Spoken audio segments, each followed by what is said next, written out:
सुनो, तुमने मेरे मम्मी पापा को घर आने से मना किया?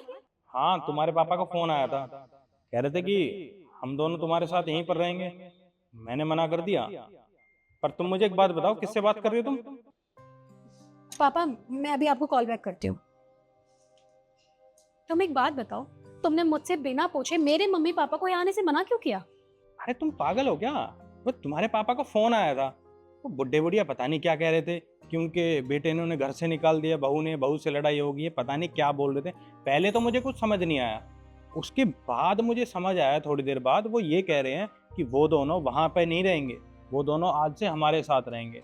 मैंने उनको क्लियर बोल दिया, भाई देखो चाय पानी पीनी है तो खूब आओ, नाश्ता पानी करना है खूब आओ, पर इसका ये मतलब नहीं है कि तुम यहीं आकर पड़ जाओगे। मैंने तो क्लियर मना कर दिया, यहाँ पे नहीं रहोगे तुम। कृष्ण, मैंने तुम्हें रात को ही बताया था कि भैया भाभी से मम्मी पापा की बहुत ज्यादा लड़ाई हो गई है। अरे भाभी ने मम्मी पापा को घर से निकाल दिया है और वो मेरे पास नहीं आएंगे तो और कहाँ जाएंगे?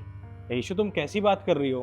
अरे तुम्हारे मम्मी पापा की लड़ाई तुम्हारे भाई भाभी से हुई है, तो मैं उनको अपने साथ क्यों रखूं अपने घर में? मैं अपने सर पे क्यों बोझ बनाऊं उन्हें? किशन, वो तुम्हारी मम्मी के लिए था क्योंकि तुम्हारी मम्मी के साथ मैं यहाँ पे कंफर्टेबल नहीं थी, लेकिन वो मेरे माँ बाप है, उनके साथ मैं बचपन से रही हूँ और उनके साथ में रहने में कंफर्टेबल फील करती हूँ। देखो यीशु, मैं तुम्हें क्लियर एक बात कह देता हूँ, तुम्हारे मम्मी पापा मेरे साथ नहीं रहेंगे। और हाँ, घर में रूल बना हुआ है कि कोई भी बुजुर्ग नहीं रहेगा, चाहे वो मेरी मम्मी हो या तुम्हारे मम्मी पापा हो। और हाँ, मेरे कुछ अच्छे से कॉन्टेक्ट हैं, उनको वृद्धाश्रम छोड़ देंगे, ठीक है?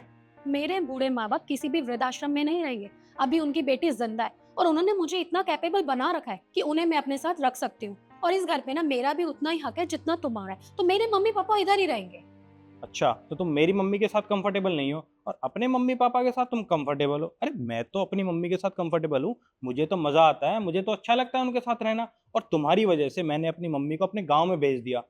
देखो इशू, मैं तुम्हें क्लियर कह रहा हूँ कि मैं तुम्हारे मम्मी पापा को अपने घर में नहीं रखूंगा। देखो, जिस तरीके से भाभी ने मम्मी पापा को घर से निकाला ना, तो वो उस घर में तो वापस नहीं जा सकते, क्योंकि घर में सिर्फ औरतों की चलती है, मेरे भैया की नहीं। और मेरे माँ बाप ने मुझे पढ़ा लिखा के इतना कैपेबल बनाया हुआ है कि मैं उन्हें अपने पास रख सकती हूँ। अब तुम मेरी बात मानो या मत मानो, मेरे मम्मी पापा इसी घर में रहेंगे। ईशू तुम समझने की कोशिश क्यों नहीं कर रही हो? पागल हो तुम? अरे जब तुम मेरी मम्मी के साथ नहीं रह सकती, तो मैं भी तुम्हारे मम्मी पापा के साथ नहीं रह सकता। और वैसे भी तुम्हारे भाई भाभी की लड़ाई हुई है तुम्हारे मम्मी पापा के साथ, वो उन्हें नहीं रखना चाहते। और मेरी मम्मी की मेरे से कोई लड़ाई नहीं थी, मैंने सिर्फ तुम्हारे कहने पर अपनी मम्मी को अपने गाँव भेज दिया। देख, घर में रूल है, कोई भी बुजुर्ग घर में नहीं रहेगा तो नहीं रहेगा। मेरे होते हुए मेरे माँ बाप किसी भी वृद्धाश्रम में नहीं रहेंगे। अगर तुम्हारा यही फैसला है ना, तो ठीक है, फिर मैं तुम्हें डिवोर्स दे देती हूँ। उसके बाद मैं अपनी मम्मी पापा के साथ खुश रहूंगी। अरे तुम्हारे कहने का क्या मतलब है कि तुम्हारे मम्मी पापा ने तुम्हारे लिए कर्जा लिया है, तुम्हें पढ़ाया लिखाया, इस काबिल बनाया है, तो क्या मेरी मम्मी ने मेरे लिए कुछ नहीं किया? तुम तो बहुत खुश नसीब हो कि तुम्हारी मम्मी भी है और पापा भी है, पर मेरे साथ ऐसा नहीं है। मेरी सिर्फ मम्मी है। मम्मी ने मेरे लिए क्या नहीं किया, मुझे पढ़ा लिखा कर इस काबिल बनाया, और आज जब उनकी सेवा करने का समय आया तो मैंने उन्हें गांव में छोड़ दिया। तुम्हें पता है, मेरे सारे रिश्तेदार यार दोस्त सब मुझ पे हंसते हैं। वो कहते हैं कि तू अपनी मम्मी को नहीं संभाल सकता। अरे तेरी मम्मी ने तुझे पाल पोस कर इतना बड़ा कर दिया, और तूने, जब तेरा टाइम आया तो तूने अपनी मम्मी को गांव में छोड़ दिया। अरे वो तो अच्छा हुआ कि मैं कभी कभी मम्मी से मिलने गांव चला जाता हूँ, वरना गांव में तो मम्मी के साथ कुछ भी हो जाए मुझे पता ही नहीं चलेगा।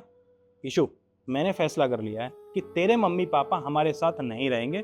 मैं किसी आश्रम में बात कर लूंगा, वो वहीं पर रहेंगे, ठीक है? ठीक है, फिर अगर तुम्हारा यही फैसला है ना, तो मैं अच्छा सा वकील हायर करती हूँ।